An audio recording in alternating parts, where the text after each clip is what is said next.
5 minutes de français avec Pierre.com. Salut tout le monde, je suis ravie de vous retrouver pour un nouvel épisode de 5 minutes de français. Aujourd'hui, je suis en compagnie de Sébastien. Salut Sébastien, comment ça va aujourd'hui? Salut Émilie, salut tout le monde. Bof, j'ai un peu le cafard. Mais ça va vite aller mieux puisqu'aujourd'hui on va parler des stars de la musique française. Oui, on va faire un vrai petit voyage musical. Mais avant ça, comme d'habitude, je te propose une petite devinette. Et à vous qui nous suivez. Vas-y, je t'écoute. Qui a été le premier chanteur français à vendre plus de 100 millions de disques dans le monde?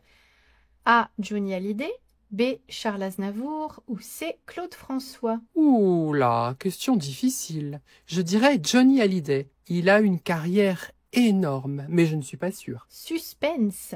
Comme d'habitude, on voit ça à la fin de l'épisode. Alors, commençons par un petit retour dans le passé. La musique française, c'est un mélange de chansons à texte, de variétés, de pop, de rock, de rap, d'électro. Bref, il y en a pour tous les goûts. Exactement. Et si on remonte un peu, on pense tout de suite à Édith Piaf, la voix de La vie en rose ou Non, je ne regrette rien. Elle est encore célèbre dans le monde entier. Oui, et dans le même style, il y a Charles Trenet, avec des chansons comme La mer, ou Georges Brassens, connu pour ses textes poétiques et engagés.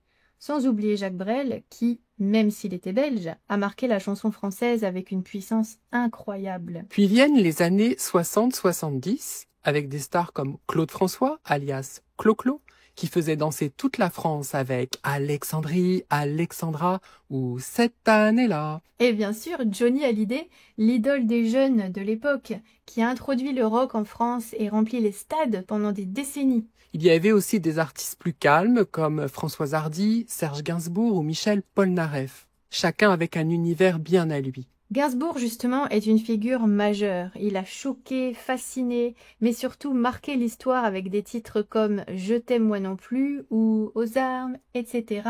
Dans les années 80-90, on voit émerger la variété pop avec Mylène Farmer, Jean-Jacques Goldman, Francis Cabrel, des auteurs-compositeurs très populaires, encore aujourd'hui. Et côté rock français, on pense à Téléphone, les Rita Mitsuko ou Indochine, qui remplit toujours les plus grandes salles. Ensuite, il y a le rap français, qui a commencé à vraiment exploser dans les années 90, avec des artistes comme IAM, NTM ou MC Solar, qui sont devenus cultes avec le temps. Aujourd'hui, le rap est l'un des genres les plus écoutés.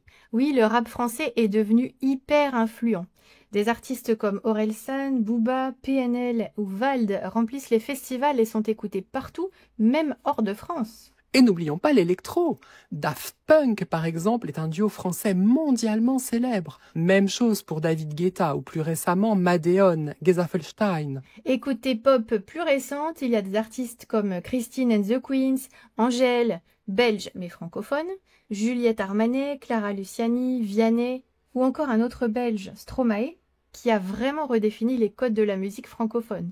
Oui, Stromae, avec ses paroles profondes, ses clips travaillés et son style unique, est devenu un artiste incontournable. Papa Outé, formidable, l'enfer, tout le monde les connaît. Et même à l'international, certains artistes français cartonnent. Je pense à Zaz, Indila, Aya Nakamura. Tu savais que sa chanson Dja a été numéro 1 aux Pays-Bas et en Roumanie? Oh, oui, incroyable. La musique française, souvent considérée comme locale, s'exporte de plus en plus, grâce aux plateformes comme YouTube, Spotify, TikTok. Et même s'il y a beaucoup de styles, il reste quelque chose de très français dans la musique française. Souvent, on accorde une grande importance aux paroles, à la poésie, aux messages. C'est vrai, ce qu'on appelle la chanson à texte, une tradition qui remonte à Léo Ferré, Barbara ou Renaud et qui continue encore aujourd'hui. Bon, il est temps de revenir à ma question. Tu te rappelles ta réponse? Oui, j'avais dit Johnny Hallyday. Alors, j'ai bon? Eh non, désolé. Le premier chanteur français à avoir vendu plus de 100 millions de disques dans le monde, c'est Charles Aznavour. Ah oui, Aznavour, il a chanté en plusieurs langues et fait des tournées dans le monde entier. Du coup, ce n'est pas si étonnant que ça. Une vraie légende. Allez, avant de se quitter, on vous explique 3 mots et expressions qu'on a utilisés aujourd'hui. Et on commence avec l'expression qu'a utilisée Sébastien au tout début de l'épisode. Avoir le cafard. Cela signifie se sentir un peu déprimé, mélancolique ou triste. Je vous rassure, je vais très bien. Je voulais juste vous apprendre cette expression. J'ai également utilisé le mot culte pour parler de certains artistes. Une œuvre culte, c'est une œuvre très admirée, souvent devenue mythique avec le temps. Ensuite, on a dit qu'un artiste cartonnait. Ça veut dire qu'il rencontre un énorme succès, souvent au niveau des ventes ou de la popularité. Et vous écoutez quoi comme musique française? Quels sont vos artistes préférés, vos chansons coup de cœur? Dites-le nous dans les commentaires. Et comme toujours, vous pouvez télécharger la fiche PDF avec la transcription et le vocabulaire. Elle est dans la description ou sur notre site françaisavecpierre.com. Merci à tous et à très bientôt. Salut tout le monde!